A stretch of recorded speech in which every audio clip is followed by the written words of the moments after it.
നാദേന്ദ്രിയം. രചന ദക്ഷ. അവതരണം ഷാഹുൽ മലയിൽ. Editing Faisal C എന്ന് ഊഞ്ഞേരി. അയാൾ അനന്തനെ നോക്കി താക്കിയതോടെ പറഞ്ഞുകൊണ്ട് അവിടുന്ന് മുകളിലേക്കുള്ള പടികൾ കയറി. ആ നിമിഷം അവിടെ നിന്ന് അനന്തനൊഴികെ ബാക്കി എല്ലാവരും അയാൾ പറഞ്ഞിട്ട് പോയ കാര്യം എന്തെന്ന് മനസ്സിലാവാതെ അവിടുന്ന് പോയി. നീളുന്ന മലനിരകൾക്ക് മുകളിൽ മൂടി നിൽക്കുന്ന മഞ്ഞും കാറിന്റെ ജനലിലൂടെ ഒഴുകി വരുന്ന തണുത്ത കാറ്റുമെല്ലാം അവളിൽ കുളിര് പടർത്തുന്ന അനുഭൂതിയായി മാറിക്കൊണ്ടിരുന്നു. നെഞ്ചിൽ കിടന്ന് കുഞ്ഞിപ്പെണ്ണ് വീണ്ടും ഉറക്കം പിടിച്ചിട്ടുണ്ട്. കുഞ്ഞി ചുണ്ടുകൾ പിളർത്തി ഇങ്ങനെ നെഞ്ചിൽ പറ്റി ഉറങ്ങുന്നത് കാണാൻ തന്നെ ഒരു ചന്തമാണ്. അകത്തേക്ക് വരുന്ന തണുത്ത കാറ്റിന്റെയാണെന്ന് തോന്നുന്നു. കുഞ്ഞി കൈകൾ രണ്ട് നീലിയുടെ കക്ഷത്തിനിടയ്ക്ക് തിരികെ വെച്ചാണ് ആൾ ഉറങ്ങുന്നത്. ആൾ കുഞ്ഞിന്റെ നെറുകയിലൊന്ന് മുത്തിക്കൊണ്ട് ആളെ പൊതിഞ്ഞു പിടിച്ചിരുന്ന ശേഷം പുറത്തെ മനോഹാരിതയിലേക്ക് കണ്ണു നട്ടു. വഴിയുടെ ഇരുവശത്തും നിറഞ്ഞ ഹരിതം, പുല്ലുകൊട്ട, വനം, കാടുപാലങ്ങൾ എല്ലാം ഒന്നിപ്പിച്ചുകൊണ്ടുള്ള ദൈവത്തിന്റെ ഒരു കലാസൃഷ്ടി. വഴിയിൽ ഇടയ്ക്കിടെ കാണുന്ന ചെറുനാടൻ കച്ചവടക്കടകൾ, പെട്ടിക്കടകൾ, പിന്നെ അവിടുത്തെ പച്ചയായ ജീവിതം നയിക്കുന്ന സാധാരണക്കാരിൽ സാധാരണക്കാരായ ഒരു കൂട്ടം മനുഷ്യർ, ഇവയെല്ലാം അവൾ കാണുന്ന കാഴ്ചകളിൽ വിരുന്നുകാരായി. മലനിരകളുടെ വളവുകൾ മാറുമ്പോൾ താഴ്വരകൾ തുറന്നു കാണാം. ആഴമുള്ള ഇരുണ്ട പച്ച നിറത്തിലുള്ള കാടുകൾ, അവയിലൂടെ ഒഴുകുന്ന ചെറിയ പുഴകൾ, പാറക്കരകളിൽ പടർന്നു കിടക്കുന്ന പാനമരങ്ങൾ, കായ്ക്കുന്ന വന്യ പച്ചക്കറികൾ, ഇടയ്ക്കിടെ കാതുകളെ തേടിയെത്തുന്ന കാട്ടുപക്ഷികളുടെ ശബ്ദങ്ങൾ, ഇവയൊക്കെ അവിടെ മൂടിക്കെട്ടിയ മനസ്സിനെ ആസ്വാദനത്തിന്റെ പാരമ്യത്തിൽ എത്തിക്കുന്നതായി മാറി. പലപ്പോഴും കുന്നിന്റെ താഴെ വശത്ത് ചെറിയ ഗ്രാമങ്ങൾ കണ്ണിൽപ്പെടും. എളിമയും സൗഹൃദവും നിറഞ്ഞ ഗ്രാമഭംഗികൾ, അവയുടെ നടുവിൽ ചെറിയ ക്ഷേത്രങ്ങൾ അല്ലെങ്കിൽ സ്കൂളുകൾ. യാത്രയുടെ കുറെ ദൂരങ്ങൾ ശാന്തതയിൽ മുഴുകിപ്പോവും. പ്രകൃതിയുടെ ഈ ശബ്ദരഹിത സംഗീതം കേൾക്കുന്നില്ലെങ്കിലും ഹൃദയത്തിൽ ഇതിങ്ങനെ പതിഞ്ഞു നിൽക്കും. കുറച്ച് മുന്നോട്ട് പോയതും ഇന്ദ്രൻ വണ്ടി ഒരു കാട്ടുവഴിയിലേക്ക് തിരിച്ചു. ഗ്ലാസ് കയറ്റിട്ടേക്ക്. വണ്ടി അവൻ പയ്യ വഴിയിലൂടെ മുന്നിലേക്ക് എടുത്തുകൊണ്ട് അവളോട് പറഞ്ഞു. അവൾ കാറിന്റെ ഗ്ലാസ് മുകളിലേക്ക് ഉയർത്തി. ആ മൺപാതയിലൂടെയുള്ള കുലുങ്ങിക്കൊണ്ടുള്ള പോക്ക് നെഞ്ചിൽ സുഖനിദ്ര പ്രാപിച്ചിരുന്ന ആളുടെ ഉറക്കത്തെ തടസ്സപ്പെടുത്തിയതും അവിടെ നിന്ന് മുക്കിലും മുകളിലെല്ലാം കേട്ടു തുടങ്ങി. അത് കേട്ടത് അവൾ കുഞ്ഞിനെ ഒന്ന് തട്ടിക്കൊടുത്തു. വണ്ടി ആ കാട്ടുപാതയിലൂടെ ഇഴഞ്ഞിഴഞ്ഞ് നീങ്ങും തോറും അതുവരെ ഉണ്ടായിരുന്ന ഗ്രാമഭംഗിയെ കീഴ്പ്പെടുത്തിക്കൊണ്ട് അവിടെ വനഭംഗി സ്ഥാനം പിടിച്ചു. എപ്പോഴോ പെയ്ത മഴയുടെ അവശേഷിപ്പ് പോലെ അവിടെ മാകെ ചെളിഞ്ഞു കിടന്നിരുന്നു. ഇത്തിരി ദൂരം മൺപാതയിലൂടെ മുന്നിലേക്ക് പോയതും അങ്ങകലെ ഒരു പൊട്ടുപോലെ കാണുന്ന ഒരു വലിയ ഗേറ്റിൽ അവിടെ കണ്ണുകൾ ഉടക്കി നിന്നു.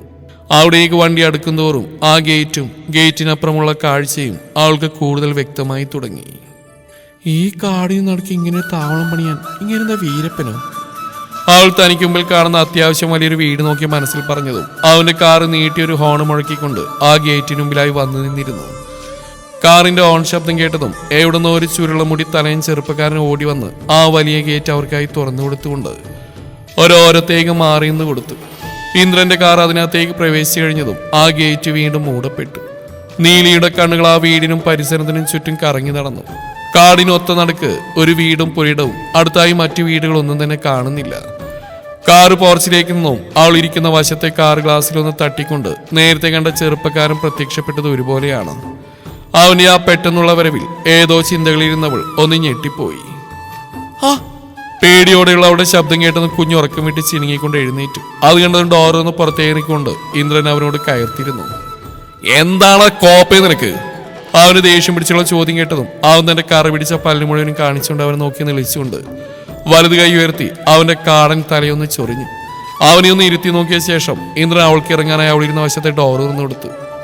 അവൾ തോളിൽ കിടന്ന് ചിണുങ്ങിക്കറിയുന്ന കുഞ്ഞിനെ സമാധാനിപ്പിക്കാൻ ശ്രമിച്ചുകൊണ്ട് പുറത്തേക്ക് ഇറങ്ങി. പാപ്പാളിത്? അവൻ ചോദിച്ചുകൊണ്ട് വേഗം കുഞ്ഞിനെ തൊടാനെന്ന പോൽ അവൾക്കടുത്തേക്ക് വന്നു. അവൾ പേടിച്ചുകൊണ്ട് പുറകിലേക്ക് വലിഞ്ഞു. അവനതൊന്നും കാര്യാക്കാതെ വീണ്ടും അവൾ തോൾ കിടക്കുന്ന കുഞ്ഞിന് നേർക്ക് നീങ്ങി. ചിന്ന! അവനെ തടയാനെന്നോണം ഇന്ദ്രൻ അവനെ വിളിച്ചു.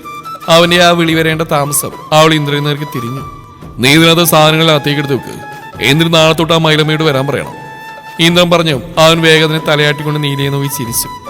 അവൾക്കാണെങ്കിൽ അവന്റെ മട്ടും ഭാവെല്ലാം കണ്ടിട്ട് അത്ര പന്തിയായി തോന്നിയില്ല. എവിടെയോ എന്തോ ഒരു തകരാറ് പോലെ. വാ! അവൾക്കടുത്തേക്ക് വന്ന് ഇന്ദ്രൻ പറഞ്ഞു. അവൾ അവനൊപ്പം തന്നെ നടന്നു നീങ്ങി. ഇന്ദ്രൻ ആ വീടിന്റെ വലിയ വാതിൽ തുറന്നുകൊണ്ട് അവൾക്കകത്തേക്ക് കയറാനെന്ന പോൽ അരിയിലേക്ക് മാറിക്കൊടുത്തു. അവൾ കുഞ്ഞിനെയും കൊണ്ട് അതിനകത്തേക്ക് വലതുകാൽ വെച്ച് കയറിയതും അവൾക്കരിയിലേക്ക് ഒരു കറുത്ത പട്ടി കുതിച്ചു വന്ന് ഒന്നിച്ചാണ്. അവൾ അലറി വിളിച്ചുകൊണ്ട് കുഞ്ഞിനെയും പൊതിഞ്ഞു പിടിച്ച് പുറകിലേക്ക് മറിഞ്ഞുപോയി. ടോണി! കയ്യിൽ കുഞ്ഞിനെയും പിടിച്ച് പുറകിലേക്ക് മറിഞ്ഞുപോയവളെ തന്നെ നെഞ്ചിലേക്ക് വലിച്ചിട്ടുണ്ട് അവൻ ശാസനയോടെ വിളിച്ചതും കുതിച്ചുയർന്നു വന്ന നായ അവന് മുന്നിൽ അടങ്ങിയെന്നുകൊണ്ട് അവനോട് ചേർന്ന് നിൽക്കുന്നവരെ നോക്കി മുരളാനും കുരക്കാനും തുടങ്ങി. അതിന്റെ ശബ്ദത്തിൽ കുഞ്ഞ് ഞെട്ടിക്കരയാൻ ആരംഭിച്ചു. നീലി കുഞ്ഞിനെയും പൊതിഞ്ഞു പിടിച്ച് അവനടുത്തേക്ക് കൂടുതൽ ഒട്ടി നിന്നു. ടോണി ഡാ നിർത്തടാ. അവന്റെ ശാസനയോടെയുള്ള വാക്കുകളേതും അതിന്റെ കാതിലേക്ക് വീഴുന്നില്ലായിരുന്നു. അത് മുൻപത്തേക്കാൾ ശക്തിയിൽ കുരച്ചുകൊണ്ട് നീലയും കുഞ്ഞിനെയും നോക്കി മുരണ്ടുകൊണ്ടിരുന്നു. ഡാ ചിന്ന. അവൻ പുറത്തേക്ക് നോക്കി വിളിച്ചതും കയ്യിലെ സാധനങ്ങളുമായി ചിന്നൻ വേഗം അവനടുത്തേക്ക് വന്നു. എന്താ ബ്രാ? എന്ത് കോപ്പാളം നാറി നീ കാണിച്ചത്? ഇവൻ ഇതിനെത്തിട്ടാണോ കഥ കിടക്കുന്നത്? ഇന്ദ്ര അവനെ നിറക്കി കയർത്തു. അത് അമ്മാവക്കൊരു സർപ്രൈസ് കൊടുക്കാന്ന് വെച്ച് ചെയ്താമ്പ്രാ. അവൻ ഇന്ദ്രനെ നെഞ്ചിൽ പേടിച്ച് പതുങ്ങൾക്ക് നീലിയെ നോക്കി തലയുറിഞ്ഞുകൊണ്ട് പറഞ്ഞു. അവന്റെ ഉറക്കമേലൊരു സർപ്രൈസ്. ഇന്ദ്രൻ അവനെ നോക്കി പല്ലടിച്ചുകൊണ്ട് പറഞ്ഞു. കൊച്ചു കരയുന്ന വീട്ടിലുള്ള കോപ്പേ, ഇതിനെ വിളിച്ചോണ്ട് പോടാ. അവന്റെ സ്വരം വീണ്ടും ഉയർന്നു. ചിന്നൻ കയ്യിലെ സാധനങ്ങൾ താഴെ തറയിലേക്ക് വെച്ചുകൊണ്ട് വേഗം അതിന്റെ കഴുത്തിലെ ബെൽറ്റിൽ പിടിച്ചു വലിച്ച് അതിനെ പുറത്തേക്ക് ഇറക്കി. അതിനെയും കൊണ്ട് ചിന്നൻ പുറത്തേക്ക് പോയതും അതുവരെ ഇന്ദ്രനോട് ഒട്ടിയെന്നവൾ അവളിൽ നിന്ന് വിട്ടുമാറിക്കൊണ്ട് നേരെ നിന്നു. കുഞ്ഞ് കരഞ്ഞുകൊണ്ട് അവൾ വിളിച്ചു. ഒന്നുമില്ല എന്റെ കുഞ്ഞി, അത് പോയി. ദേ നോക്കിയേ നീ. അവൾ കുഞ്ഞിനെ അനുനയിപ്പിക്കാനെന്നാണ് ഓരോന്ന് പറഞ്ഞുകൊണ്ടിരുന്നു. കുഞ്ഞാണെങ്കിൽ ഏങ്ങി ഏങ്ങി കരയുകയാണ്. ഒന്നുമില്ലടാ, ദേ നോക്കിയേ നീ, അത് പോയി പെണ്ണേ. അവൾ നായയും വലിച്ചു പോകുന്ന ചിന്നനെ കാണിച്ചു കൊടുത്തുകൊണ്ട് അവളോട് പറഞ്ഞു. അവിടെ അതൊന്നും ഏൽക്കാതെ അവളുടേതായ ഭാഷയിൽ ഓരോന്ന് എണ്ണിപ്പെറുക്കി പരാതി പറച്ചിലാണ്. പുറത്തേക്ക് വിരൽ ചൂണ്ടി കരഞ്ഞുകൊണ്ട് അവൾ പറഞ്ഞു. പോയില്ല എന്റെ പാറു, നീ ഇങ്ങനെ കരയില്ലേ പെണ്ണേ. അവൾ പറഞ്ഞുകൊണ്ട് കുഞ്ഞിന്റെ ഉണ്ടക്കവളിൽ മാറി മാറി മുത്തി. ഓയ്. അവളെ ഒന്നുകൂടെ കൈ ഉയർത്തി പിടിച്ചുകൊണ്ട് നീലി വിളി കേട്ടു. ഇന്ദ്രന്റെ കണ്ണ് അവരിൽ തന്നെയാണ്. അവരുടെ രണ്ടാളുടെയും പരസ്പരമുള്ള സങ്കടം പറച്ചിലും ആശ്വസിപ്പിക്കലുമെല്ലാം അവളിൽ ചെറുപുഞ്ചിരി വിടർത്തി. ഇപ്പൊ കരച്ചിലൊക്കെ നിർത്തി ആൾ എന്തെല്ലാമോ പറയുകയും അവളുടെ സംസാരത്തിന് ചെവി കൊടുക്കുകയും ചെയ്യുന്നുണ്ട്. തമ്പ്രാ. ചിന്നനകത്തേക്ക് വന്നുകൊണ്ട് വിളിച്ചു. അവൾ അവൻ ഒരുപോലെ അവന് നേർക്ക് തിരിഞ്ഞു. തമ്പ്രാ, ഇത് എങ്ക വെക്കണം? അവൻ കയ്യിലെ സാധനങ്ങൾ കാണിച്ചുകൊണ്ട് ചോദിച്ചു. എന്റെ മുറിയിലേക്ക് വെച്ചേക്ക്. ഇന്ദ്രൻ പറഞ്ഞു. അവൻ ആ സാധനങ്ങളുമായി അകത്തേക്ക് നടന്നു. പോകുന്ന പോക്കിൽ അവൾ നോക്കിയൊന്ന് വിളിക്കാനും ചിരിക്കാൻ അവൻ മറന്നില്ല. അവൾക്ക് പക്ഷെ അവന്റെ ആ കൂടെയുള്ള ചിരി അതത്ര പന്തിയായി തോന്നിയില്ല. ആ ചിരിക്കുന്ന മുഖത്തിന് പിന്നിൽ എന്തോ ഒന്ന് ഒളിഞ്ഞിരിക്കുന്ന പോലെ. അതുമാത്രമല്ല, ഇവിടെ ഈ വീട്ടിൽ വന്ന് കയറി മുതൽ മനസ്സിനൊരു പിടപ്പാണ്. നിനക്ക് വിശക്കുന്നുണ്ടോ? ഇന്ദ്രന്റെ ചോദ്യമാണ് അവളെ ചിന്തകളിൽ നിന്ന് ഉണർത്തിയത്. അവന്റെ ചോദ്യം കേൾക്കാതെ ചിന്തകളിൽ മുഴുകിപ്പോയവൾ ചോദ്യ രൂപേണൊന്ന് മൂളിക്കൊണ്ട് അവനെ നോക്കി. വിശക്കുന്നുണ്ടോന്ന് അവൻ വീണ്ടും ചോദിച്ചു. ഇല്ല. അവൾ ഒട്ടും വൈകാതെ മറുപടി നൽകി. നിനക്കെന്താ വയ്യേ? മുഖെന്താ വല്ലാണ്ടിരിക്കുന്നത്? അവൻ അവളുടെ പെട്ടെന്ന് മങ്ങിയ മുഖത്തേക്ക് നോക്കി ചോദിച്ചു. നമ്മളെന്നാ തിരികെ തറവാട്ടിലേക്ക് പോവാ? ആളവന്റെ ചോദ്യത്തിന് അവഗണിച്ചുകൊണ്ട് അവനോട് മറുചോദ്യം ആരാഞ്ഞു. തിരികെ പോവേ? വന്ന് കയറിയില്ല. അതിനു മുന്നേ അവൾക്ക് ആ രാക്ഷസക്കോട്ടിലേക്ക് തിരികെ പോയേട്ടാ നങ്ങേലി. അവൻ അവളെ നോക്കി ഉള്ളിൽ ഞൊടിഞ്ഞു. ഇപ്പൊ എന്തിനാണ് നിനക്ക് അങ്ങോട്ട് കെട്ടിയെടുത്തിട്ട്? അവിടെ ഉള്ളവരുടെ വായിലിരിക്കുന്ന കേട്ടാലേ നീ ഉറങ്ങുന്നുണ്ടോ? അവരവളെ നോക്കി ഒട്ടും മയമില്ലാതെ ചോദിച്ചതും അവളുടെ കുഞ്ഞിച്ചുണ്ടുകൾ പരിഭത്താൽ ചെറുതായി പുറത്തേക്ക് ഉന്തി വന്നു. നേ കുഞ്ഞിന് വിശക്കുന്നുണ്ടാവും. അടുക്കളയിൽ വേണ്ടല്ലോ ഉണ്ട്. നീ അവൾക്ക് എന്താന്ന് വെച്ചാൽ ഉണ്ടായിക്കൊടുത്തേ. വെറുതെ എന്റെ വായിലിരിക്കുന്ന കേൾക്കാൻ കച്ചയും മുറുക്കി ഇറങ്ങിയിരിക്കുക അവള്. അവൻ അവളെ നോക്കി പറഞ്ഞുകൊണ്ട് മുകളിലേക്കുള്ള പടികൾ കയറി. ഇന്ദ്രേട്ടാ. മുണ്ടും മടക്കി കുത്തി ഗൗരവത്തോടെ മുകളിലേക്ക് പോയവൻ അവളുടെ മൃദുലമാർന്ന വിളിയിലൊന്ന് നിന്നു. എന്താ? അടുത്ത നിമിഷം അവള് തിരിഞ്ഞു നോക്കിക്കൊണ്ടവൻ തിരക്കി. എന്റെ മുറിയേതാ? അവൾ അവനെ നോക്കി ചോദിച്ചു. അങ്ങനെ നിനക്ക് മാത്രമായിട്ട് മുറിയൊന്നും ഇവിടെ ഇല്ല. അവൻ അവിടെ ആ ചോദ്യം തീരെ ഇഷ്ടപ്പെടാതെ അവളെ നോക്കി പറഞ്ഞു. അവന്റെ ആ അടുത്തടിച്ചുള്ള മറുപടി കേട്ടതും അവളുടെ കണ്ണു വിഴിഞ്ഞിരുന്നു. അപ്പൊ ഞാനും മോളും ഞങ്ങളെവിടെ കിടക്കുക? അവൾ അവനെ നോക്കി മിഴിഞ്ഞ കണ്ണുകളോടെ ചോദിച്ചു. എന്റെ നെഞ്ചത്ത്. അവൻ അവളെ നോക്കി ശബ്ദമുയർത്തി. ഏതൊക്കെ തമ്പുര ഇന്ത അമ്മാക്കിയുടെ കോപ്പിട്ടിരിക്കെ പാവം അവളുടെ മൂഞ്ചിയെ പാറ്. ചിന്നൻ അവനരിയിലേക്ക് വന്നുകൊണ്ട് പറഞ്ഞു. അവൾ അവനെ ഒന്ന് നോക്കി. അത് കണ്ടതും ചിന്നൻ അവളെ നോക്കി എപ്പോഴും ചിരിക്കുന്ന പോലെ ഒരു ചിരി അവൾക്ക് കൈമാറിയിരുന്നു. എന്നാൽ അടുത്ത നിമിഷം അത് ഇഷ്ടപ്പെടാതെ അവൾ അവനിൽ നിന്ന് മുഖം വെട്ടിച്ച് മാറ്റുകയാണ് ഉണ്ടായത്. ഇയാളെന്തിനെങ്ങനെ എന്നെ കാണുമ്പോ ചിരിക്കണത്? അവൾ ഉള്ളിൽ ഞൊടിഞ്ഞു. നീ സാധനങ്ങളൊക്കെ എടുത്ത് വെച്ച് കഴിഞ്ഞോ? ഇന്ദ്രൻ അവനെ നോക്കി ചോദിച്ചു. മുടിച്ചാച്ച്. അവൻ മറുപടി നൽകി. എന്താ നീ കിട്ടോ? എന്തെങ്കിലും ആവശ്യമുണ്ടെങ്കിൽ ഞാൻ വിളിച്ചോളാം. ശരിയമ്പ്ര.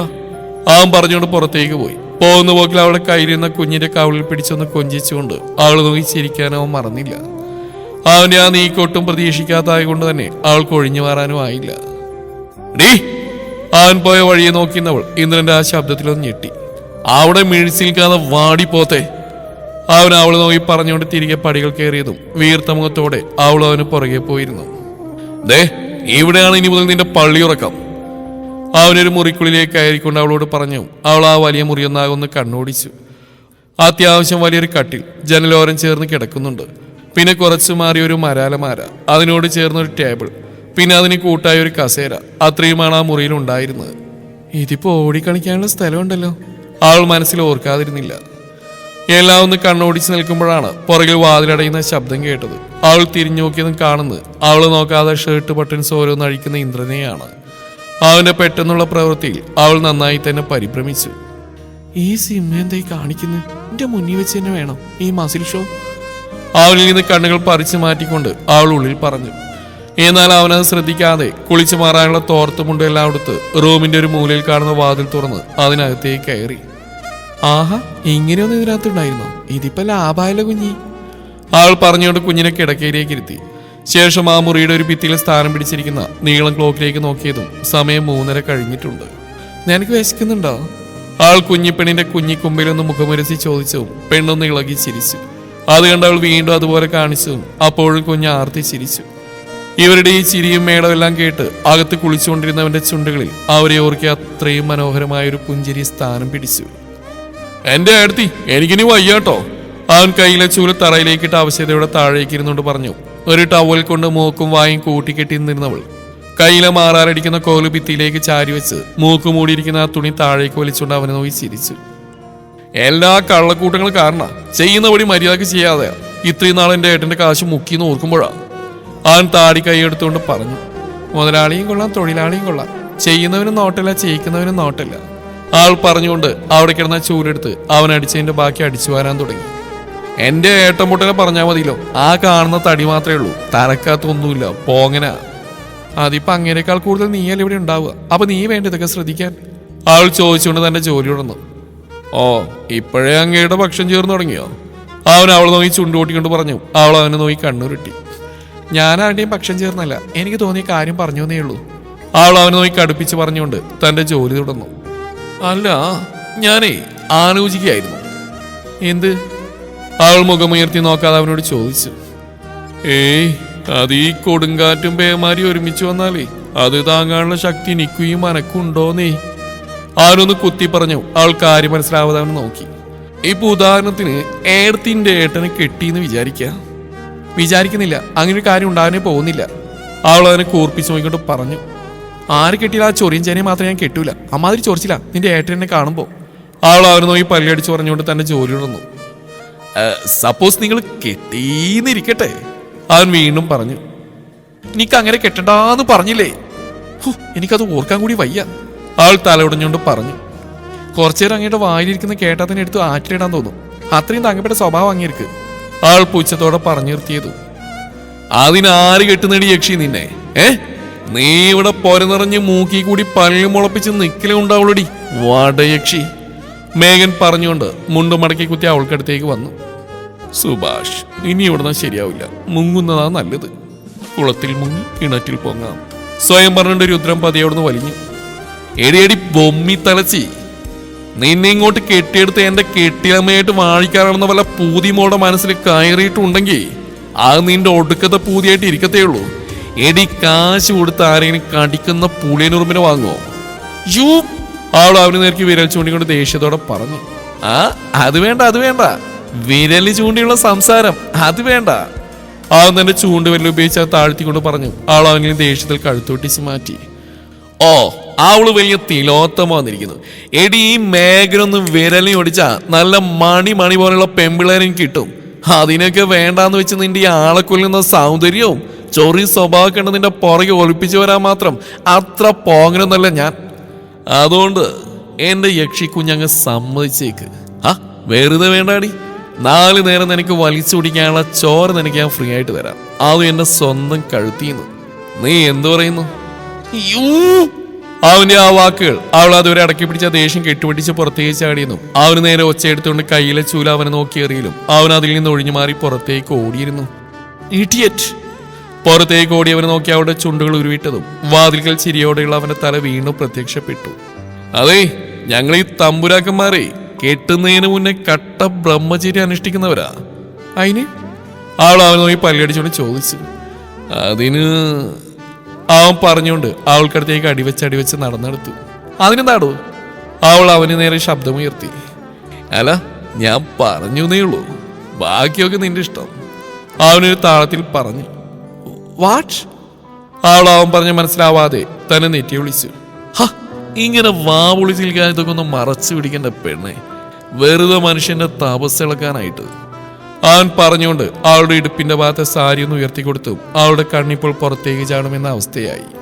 എല്ലാത്തിനും എന്റെ കൈ തന്നെ എത്തണമെന്ന് വെച്ചാ, അവൻ നാളത്തോടെ പറഞ്ഞു. അവൾ അലറി വിളിച്ചുകൊണ്ട് അവൻ അടിക്കാനെന്നോണം കൈ പൊക്കിയതും തിരിഞ്ഞു നോക്കാതെ ഒറ്റ ഓട്ടമായിരുന്നു അവൻ പുറത്തേക്ക്. നിക്കൂടെ കാലവിടെ! അവൾ താഴേക്ക് കിടന്ന ചൂലെടുത്ത് അവന് പുറകെ പാഞ്ഞു. എന്നെ കൊന്നാലും ഞാൻ നിക്കൂലടി യക്ഷി, നിനക്ക് പറ്റുമെങ്കിൽ എന്നെ ഓടി തോപ്പിക്കടി. ഓടുന്നതിനെ വിളിച്ചു പറഞ്ഞുകൊണ്ട് അവൻ പുറത്തേക്ക് പാഞ്ഞു. കുളി കഴിഞ്ഞിറങ്ങിയ ഇന്ദ്രനെ മോളെ ഏൽപ്പിച്ച് കുളിക്കാൻ പോയതാണ് നീലി. കുളി കഴിഞ്ഞ് തിരികെ റൂമിലേക്ക് വന്നു. അവിടെ കുഞ്ഞുമില്ല, ഇന്ദ്രനുമില്ല. ഇതെവിടെ പോയി? അവൾ സ്വയം ചോദിച്ചുകൊണ്ട് ഇട്ടിരിക്കുന്ന അധികം സമയങ്ങളൊന്നും ഇല്ലാത്ത പ്ലെയിൻ നീല ചുരിദാറിന്റെ ഷോൾ എടുത്ത് കഴുത്തിലേക്ക് ഇട്ടു. വരുന്ന വഴി വാങ്ങിയതാണ് ഈ ചുരിദാർ. ആദ്യം തുണിയെടുത്തപ്പോൾ മര്യാദയ്ക്ക് എടുക്കാത്തതിന് വയറ് നിറച്ച് കേട്ടു സിംഹത്തിന്റെ വായിൽ നിന്ന്. അവൾ ഓർത്തുകൊണ്ട് മുന്നിലെ കണ്ണാടിയിൽ കാണുന്ന തന്നെ നോക്കി. അത്യാവശ്യം ഫിറ്റും അല്ല ലൂസും അല്ലാത്ത രീതിയിലാണ് അതിന്റെ സ്റ്റിച്ചിങ്. അതുകൊണ്ട് തന്നെ ഇട്ടിട്ട് വലിയ വൃത്തികേടില്ല. ഒന്ന് സ്വയം വിലയിരുത്തിയ ശേഷം അവൾ കുളിക്കുന്നതിന് മുന്നേ ഊരി വെച്ചിട്ട് പോയ താലിമാലയെടുത്ത് കഴുത്തിലേക്ക് ഇട്ടുകൊണ്ട് വാതിൽ തുറന്ന് മുറിക്ക് പുറത്തേക്ക് ഇറങ്ങിയതും കേൾക്കാം താഴെ ഹാളിൽ നിന്നുള്ള കുഞ്ഞിന്റെ പൊട്ടിച്ചിരി. അത് കേട്ടതും ചുണ്ടിൽ വിരിഞ്ഞ ചിരിയോടെ അവൾ താഴേക്കുള്ള പടികൾ ഇറങ്ങി. പടികൾ ഓരോന്നായി ഇറങ്ങുന്നതിനിടെ അവളുടെ കണ്ണുകൾ കുഞ്ഞിന്റെ ഉറക്കെയുള്ള ചിരി കേൾക്കുന്ന ഭാഗത്തേക്കൊന്ന് എത്തി നോക്കിയതും കണ്ട കാഴ്ചയിൽ അവളുടെ കണ്ണുകൾ മിഴിഞ്ഞു. കുഞ്ഞിനെ മേലേക്ക് എറിഞ്ഞു പിടിക്കുന്ന ചിന്നൻ. അവൻ മേലേക്ക് എറിയുമ്പോൾ ആർത്തി ചിരിക്കുന്നുണ്ടെങ്കിലും അവളുടെ കഴുത്ത് പുറകിലേക്ക് മറിഞ്ഞു പോകുന്നുണ്ട്. അയാൾ അതൊന്നും കാര്യമാക്കാ കുഞ്ഞ് ചിരിക്കുന്നതിനനുസരിച്ച് അവളെ കൂടുതൽ മുകളിലേക്ക് ഉയർത്തി എറിയുകയാണ്. ആ കാഴ്ച കണ്ട് അവളുടെ നട്ടെല്ലിലൂടെ ഒരു വിറയൽ പടർത്തിക്കൊണ്ട് കടന്നുപോയി. ഇതുവരെ ആ മുഖത്ത് സ്ഥാനം പിടിച്ചിരുന്ന പാൽപുഞ്ചിരി മാറി അവിടെ ഭയവും പരിഭ്രമവും ചേക്കേറി. അതിനടുത്ത നിമിഷം തന്നെ അവൾ വേഗത്തിൽ ഗോവനിറങ്ങി അവർക്കടുത്തേക്ക് പാഞ്ഞിരുന്നു. കുഞ്ഞി! ഉറക്കെയുള്ളൊരു വിളിയോടെ തങ്ങൾക്കരികിലേക്ക് പാഞ്ഞു വരുന്നവൾ കണ്ടതും കുഞ്ഞിനെ വീണ്ടും ഉയർത്തെറിയാൻ പോയവന്റെ കൈകൾ പെട്ടെന്ന് നിശ്ചലമായി. അവൻ ചിരിയോടെ അവളെ നോക്കി നിന്നു. അവൾ അതൊന്നും ശ്രദ്ധിക്കാതെ കുഞ്ഞിനെ അവന്റെ കയ്യിൽ നിന്ന് തട്ടിപ്പറിക്കും പോലെ വാങ്ങിക്കൊണ്ട് അവളെ നെഞ്ചിലേക്ക് പൊതിഞ്ഞു പിടിച്ചെന്ന ശേഷം അവനെ കടുപ്പത്തിലൊന്ന് നോക്കി. മേ! കുഞ്ഞവളുടെ മുറുക്കിയുള്ള പിടിതൽ കയ്യിലിരുന്നൊന്ന് കുതിരിക്കൊണ്ട് അവളെ വിളിച്ചു. അതറിയവേ അവളുടെ പിടിയൊന്ന് അയഞ്ഞു. ഇയാൾ എന്താ ഈ കാണിച്ച്? മോൾക്ക് എന്തെങ്കിലും പറ്റിയിരുന്നെങ്കിലോ? ഇവള് കുഞ്ഞാ, കഴുത്തൊന്ന് ഉറച്ചു വരുന്നേ ഉള്ളൂ. ഇങ്ങനെ ചെയ്യാൻ പാടില്ലെന്ന് അറിയില്ല ഇയാൾക്ക്. അവൾ തന്നെ ചിരിയോടെ നോക്കി നിൽക്കുന്നവനോടായി കടുപ്പ് ഒട്ടും കുറയാതെ തന്നെ പറഞ്ഞു. അവിടെ അപ്പോഴാ ചിരി തന്നെ. അത് കാണാൻ അവൾക്ക് എന്തോ അവനോട് കൂടുതൽ സംസാരിക്കാൻ തോന്നിയില്ല. എന്തോ ഒരു വല്ലായ്മ അവൾ വന്ന് പൊതിഞ്ഞു. വന്നു കയറിയ സമയം തൊട്ടുള്ള അവന്റെ ആ ചിരി അവൾ ഒരേ സമയം ഭീതിയുടെ വക്കിലേക്ക് തള്ളിയിടുകയും ആശയക്കുഴപ്പത്തിലാക്കുകയും ചെയ്യുന്നതായിരുന്നു. കളിയാക്കി ചിരിക്കുന്ന ആളെന്ന് ചോദിച്ചാലല്ല, ഇനി തലക്ക് സുഖമില്ലാത്തവർ ചിരിക്കുന്ന ചിരിയാണോ? അതുമല്ല, വിവേചിച്ചറിയാൻ കഴിയാത്ത എന്തോ ഒരു ഭാവമാണ് ആ ചിരിയിലുള്ളത്. അവളുടെ സമാധാനം കളയുന്ന, സ്വസ്ഥത നഷ്ടപ്പെടുന്ന എന്തോ ഒരു ഭാവം. നീക്ക് വന്നിട്ടിങ്ങളാ അമ്മ? അവൻ ചിരിയോടെ അവൾ നോക്കി പറഞ്ഞിട്ട് അവൾക്കടുത്തേക്ക് നടന്നു. അവൻ തന്നെ നേരെ നടന്നു വരുന്ന കണ്ടതും അവൾ പുറകിലേക്ക് ചുവട് വെച്ച് പോയി. തുടരും ഈ കഥയുടെ ബാക്കി ഭാഗം നാളെ ഇതേ സമയം.